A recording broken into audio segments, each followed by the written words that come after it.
Good morning. We are here at the IFX Expo International in sunny Limassol, and we are joined by Nicos Kezarides, who is the CEO of AP Standard Chartered.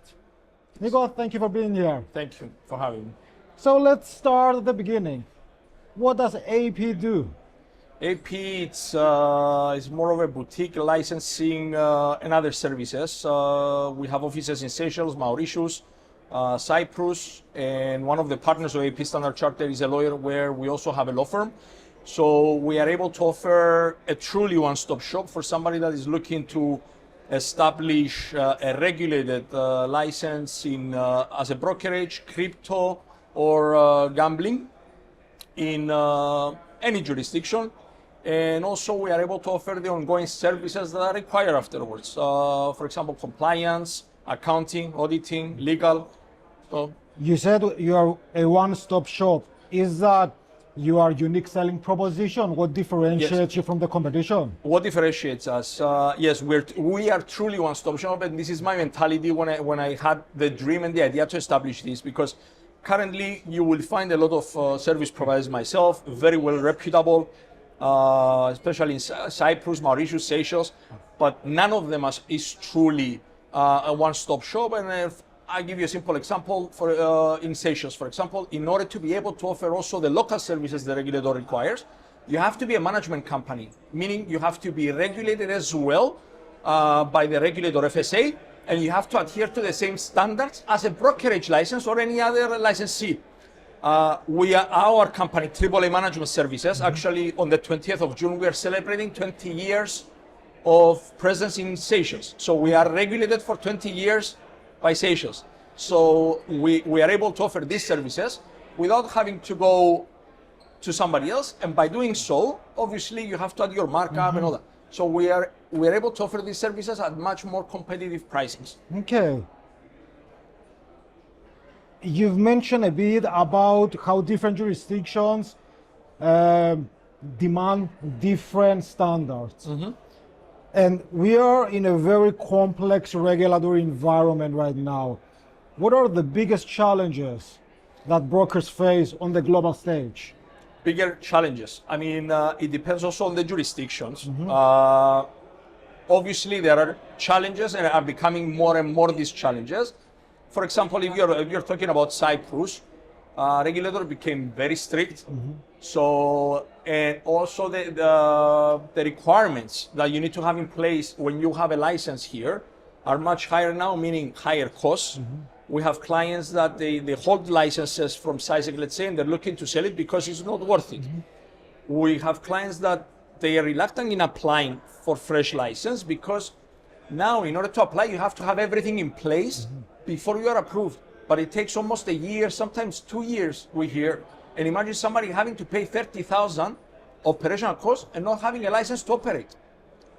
Not everybody has $1 million to burn by the time they get the license. The barrier of entry is just too high. And by the time you get the license, you have the big players like XNES, XM, Iron FX, FX Pro. They're already established. You already have the marketing network.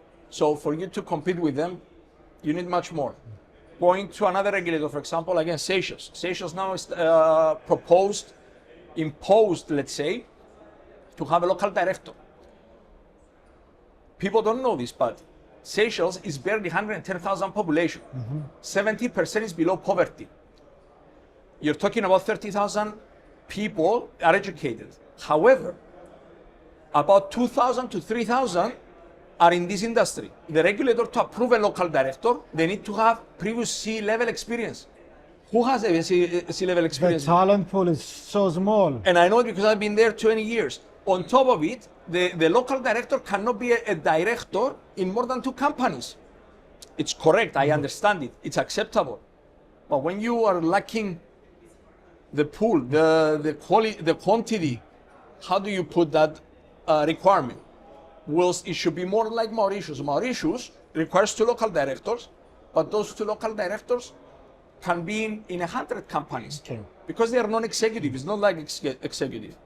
So depending where you're going, the challenges are different.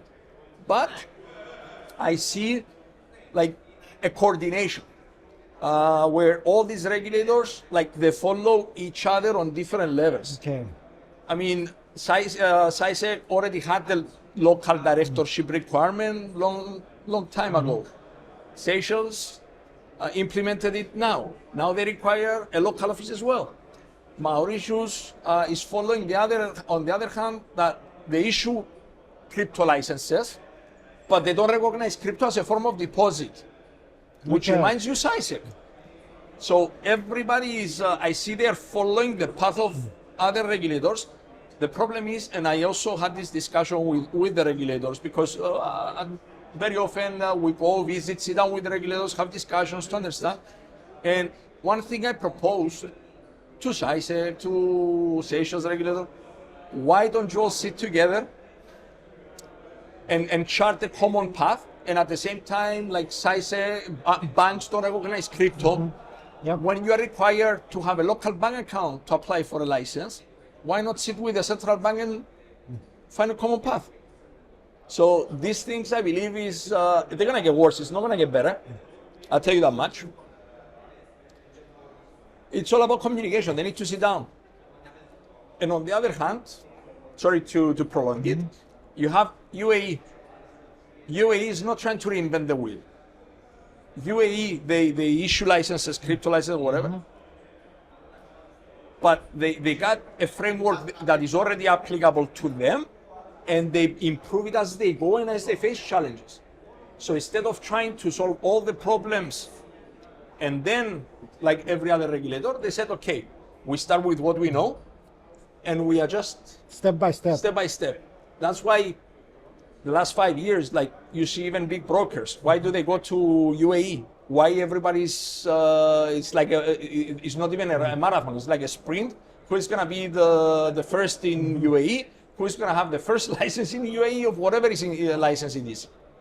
Yeah, UAE right now is just siphoning talent, is siphoning brokerages. Exactly. People don't want to work anymore in Cyprus. Even myself, like if you ask me, like if I had a choice to work, I'll tell you I'll go in Dubai. Okay. You've mentioned earlier that there are brokers right now who are thinking to giving up their licenses.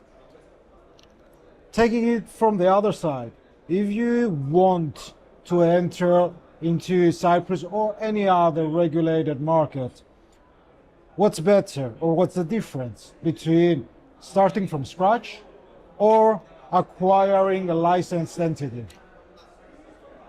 Both have pros and cons.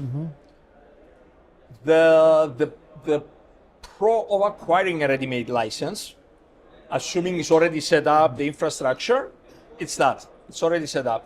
You don't have to do much.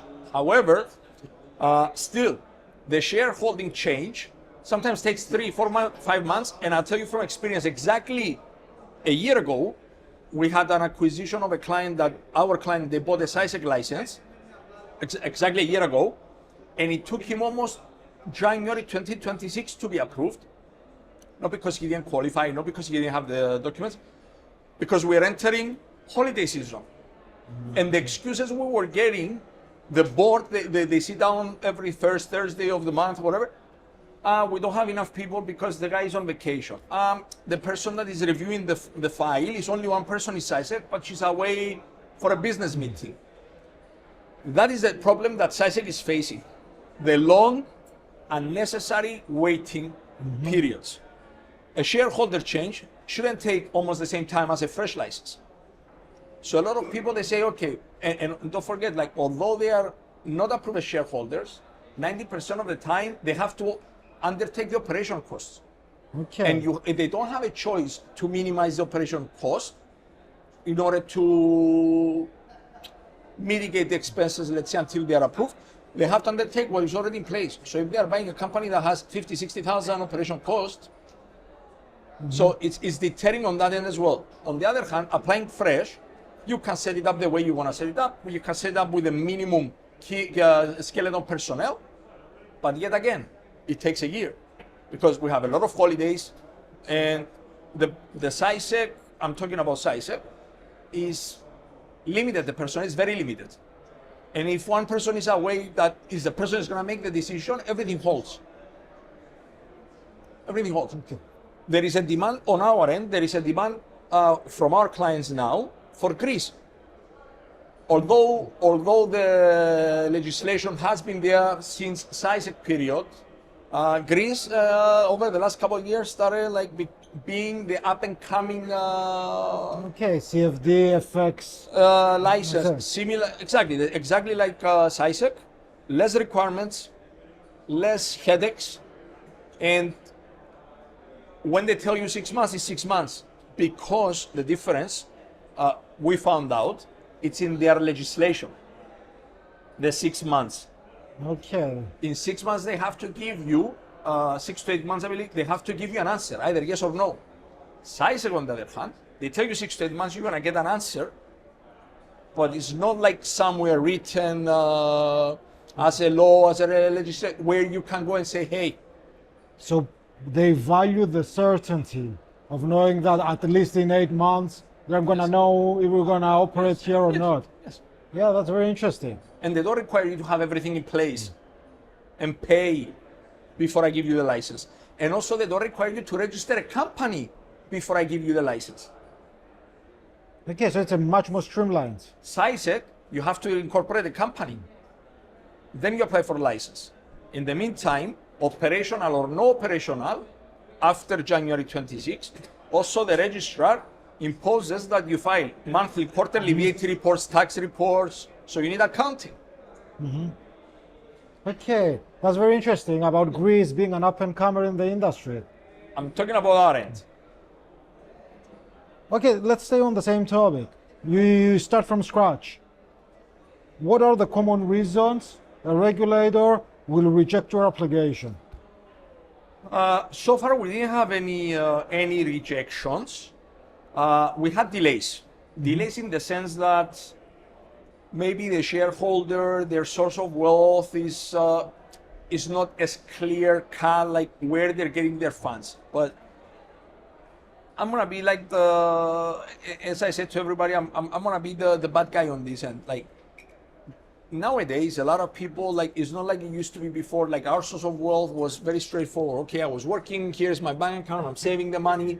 Nowadays, as the youngsters, you know, they see other different paths of generating income, some of them from investments, some of them from, you know, prop trading or trading or whatever. So their source of income is from different parts. And when you see the bank accounts, ourselves, when we see, it says, like, for example, FX Pro, or, you know, it's trading. The regulars come and say, okay, why, is he working for FX Pro? No, he's a trader. Okay, you have to give me statements that he was trading. I need to see the statements from so-and-so period. So it's becoming like, usually the delays is on that, like it's not clear cut where the source of wealth was generated. I'm not talking about illegal activities, that's understandable. But when they, for example, the other day, I had one of the shareholders, the bank came, the regulator came and asking for bank statements from 2024. And the guy owns also an EMI. He's the sole shareholder of an EMI. I mean, how more clear do you want it? So they make things harder and harder, like with the requirements. And sometimes it's the person that is reviewing the folder. They don't have the common sense. They're compliant and they follow the rules, but I believe you need to have also common sense to let things go sometimes. I'm not talking about close your eyes illegal. Yeah. To let things go, because if you see, I mean, you see FX Pro, it's telling you I'm trading. I mean, what more do you need from that? Yeah, bureaucracy usually gets stuck on the mid-level. Exactly. They don't have the common sense. Yes, because it's not their fault. They tell them, okay, you have to follow the regulations. This is the checklist. If it doesn't meet this checklist, okay, you're not letting it go. Okay, let's switch gears and talk a bit about AP. How do you manage compliance risk for your clients? First of all, we have a team of skilled 6 compliance officers within the company, and basically depends. First, we also use a tool where when we first get the client to begin with, even the client has to do verification. We collect their documents, KYC, everything. Now, if we're offering the service compliance to the clients, it depends what jurisdiction, it depends what license they have. If we're talking about Mauritius, by the regulatory requirements, the compliance officer, the local compliance officer, we need to collect all the KYC for their clients.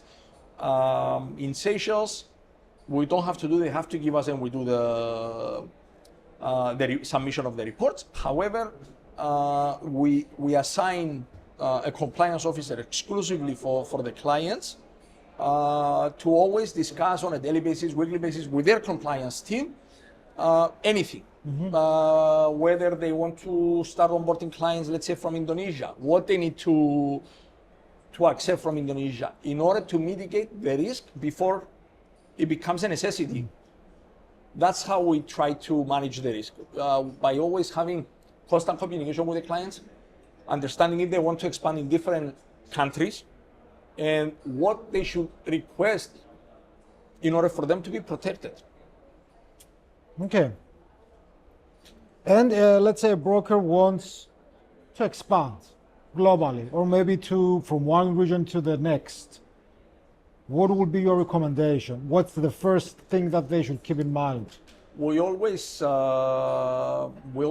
where their existing license is, and we ask a few questions, not just one question. We ask them, okay, why you want to expand?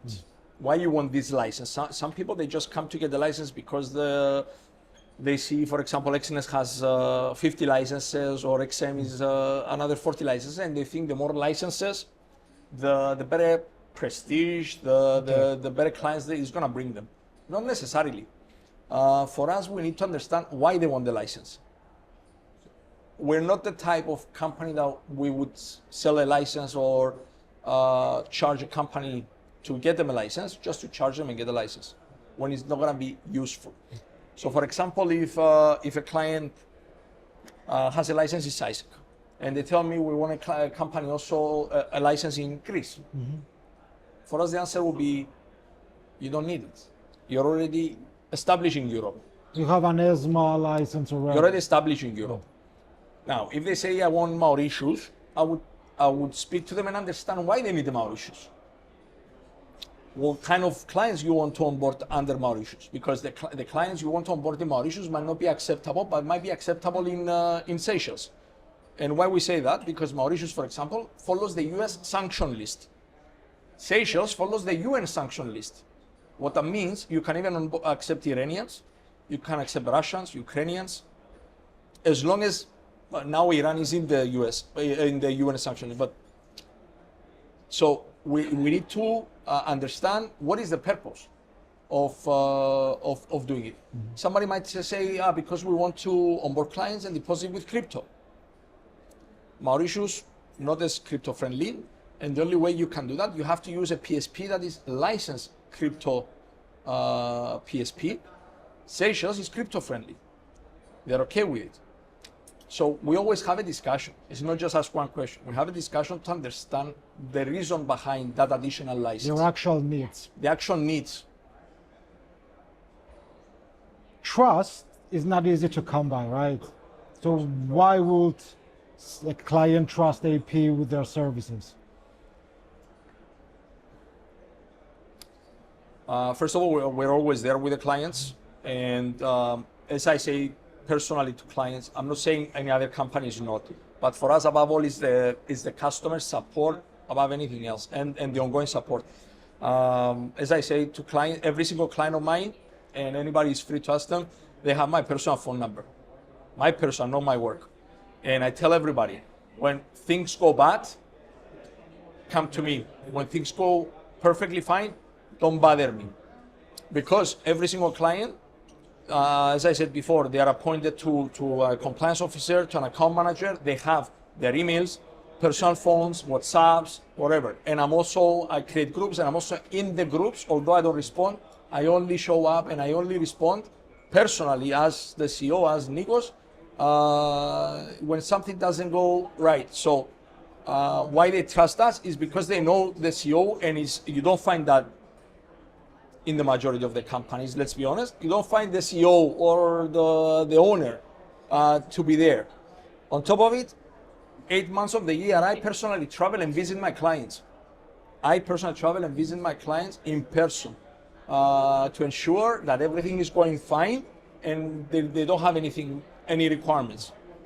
I even flew to Australia for 1 day to see a client. Oh wow, from Cyprus? From Cyprus, 1 day, just to sit down with a client.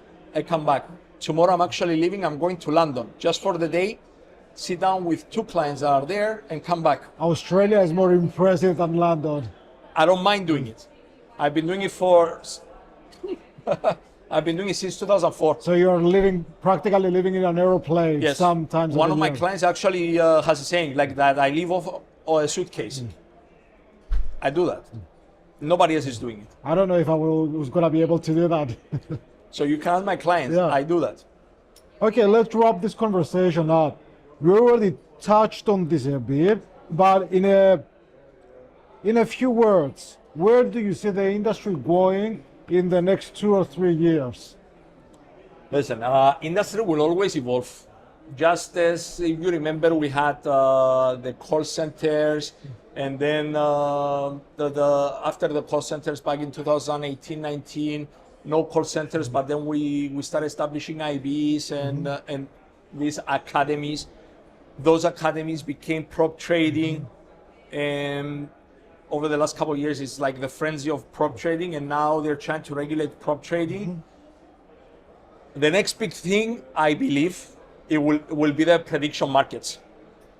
Pretty much going back to the binary with a different wording. ESMA might look at them like binary options. But don't forget, that's why I brought up the call centers and the academies. What was the call centers and the academies? It was the prop trading, but a different name. Now we call it prop trading. People trading now, because it's becoming stricter and stricter, the prop trading. People are looking more into prediction markets now. And it's not by chance that Match Prime, they're going into that. Polygon has been around for a very long time, but nobody was bothering to create something similar. Same thing like when Funding Pips, FTMO were the dinosaurs of prop trading for years, and nobody was looking into that. But when things started becoming heavily strict and regulated in the Forex industry, in the trading, people started looking into it over the last couple of years in the prop trading. So the next thing for me is the prediction markets. When we find a way to regulate it and minimize the exposure on that, something is going to come. I mean, Kalshi and Poly market alone, a day before the World Cup started, clocked 2 billion in volumes. That's crazy. FTMO, I will not forget, back in 2023, they even had in their website, they paid out to professional traders that passed $10 million. And back then, when I was speaking to FPFX, I was speaking to them to understand how it works. They were telling me that the payout usually of a company is at 10% of the profit. Okay. So everybody woke up and everybody wanted to have a prop firm, but not everybody succeeded. And for me, I see the same thing happening in prediction markets. So it's the next frontier. I expect by next January, a lot of people will enter into the prediction market. Brilliant. That's a great way to end this conversation. Nico, thank you so much. Thank you for having me. Thank you. Thank you.